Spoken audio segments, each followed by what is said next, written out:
here today to talk about Oscars. So this is Mary. I'm Mary Poles. I'm the movie critic for the Contra Costa Times. I'm a terrible predictor, but I like to talk about the Oscars regardless because it's so much fun.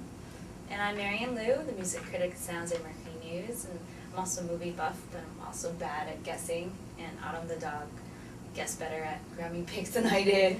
But here we go, we'll go into our picks. So first up for our leading actor, who do you think? Well, you know, this is one of those things where I also do a story usually in January that says who should be nominated and who is going to be nominated. And usually I'm all wrong about that too, but this is, I think, the first time that I've nailed that category completely and I've been in sync with Academy voters. So I was kind of excited when I saw those nominations. That said, I feel as though there's no one on there that I don't want to win, but because I think they're all great. But I think that my favorite is Leonardo DiCaprio. Because he's cute, or what? No, I'm too old to think he's cute anymore. I mean, he is really cute, there's no doubt about that. But it's just that this year he wowed me so completely. I just feel that he became a man as an actor. First The Departed, yeah, he really grew up. Yeah. He's always made interesting choices, but this year those two choices together, and then in Blood Diamond I really felt like I was watching somebody who was sort of, you know, had the charisma and talent of Humphrey Bogart, really incredible. And so that would be my choice. I think Forrest Whitaker's probably going to win, and that's kind of an interesting one because I think in a way he's a little bit the sentimental choice because he's been the front runner for so long. People have been talking about him since October at least. Yeah. But, you know, Peter O'Toole would be almost a better sentimental choice because he's older. And then, you know, I loved Will Smith. You know, he was wonderful. So they're all great choices. They're really great choices. Ryan Gosling was also really good too. Yeah. Yeah, he was tremendous, and that was a movie that I think really needed the attention that Oscar nominations can give it. So I'm really glad that he got that nomination, but I don't think he really stands a chance in that field. And then how about leading actress? Leading actress, is so sad to be so bored about such a fantastic category, but you know, everybody's like, okay, that's going to be Helen Mirren. How can it be anybody but Helen Mirren? And the Queen. Yeah, for the Queen, you start feeling as though you know, you almost don't want her to win just because you want there to be something exciting that happens that night. On the other hand, I know she's going to wear an incredible gown and she's probably going to make a nice speech, but I would probably I would love it if Meryl Streep won. Yeah. Because I think what she did, I mean, Helen Mirren is always amazing. Meryl Streep is always amazing. But in Devil Wears Prada, Meryl Streep elevated this movie that really, you know, I mean, it's like just a chick flick. It's a total chick flick. There's nothing special there except for the fact that she was so commanding and so funny, and she played it so small. You know, she could have gone over the top. Instead, she was just right on, and it was perfection, and that's all.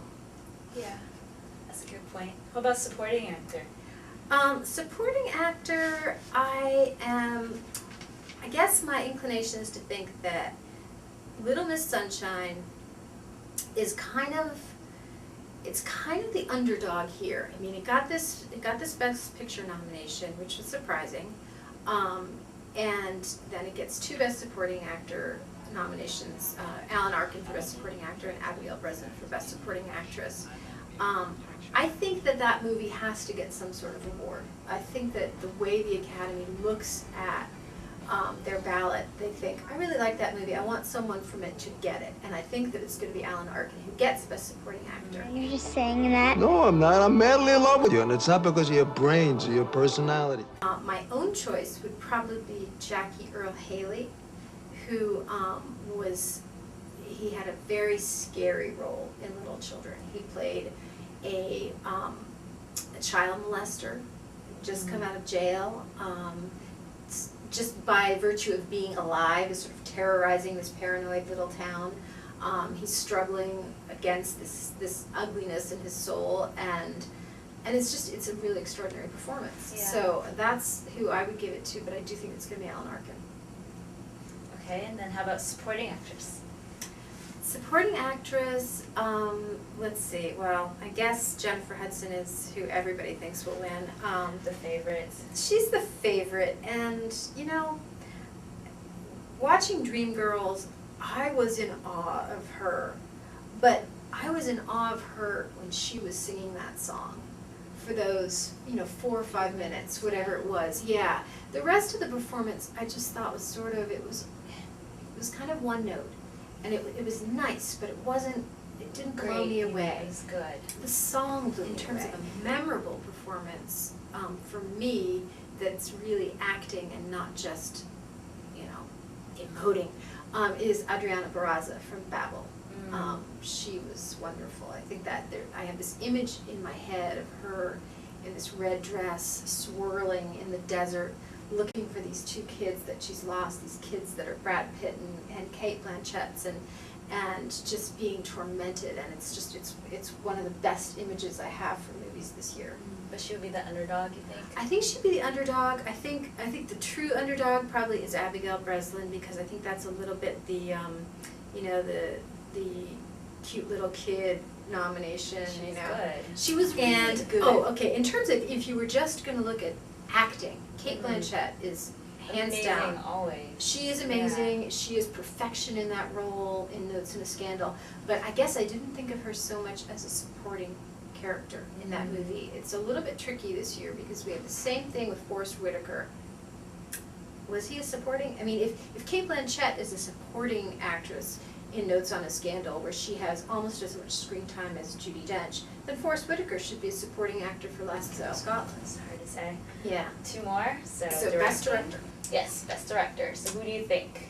I think that this is Martin Scorsese's year, and I think, normally when you talk about somebody is really owed their Oscar, I just shut down. I don't want to hear that.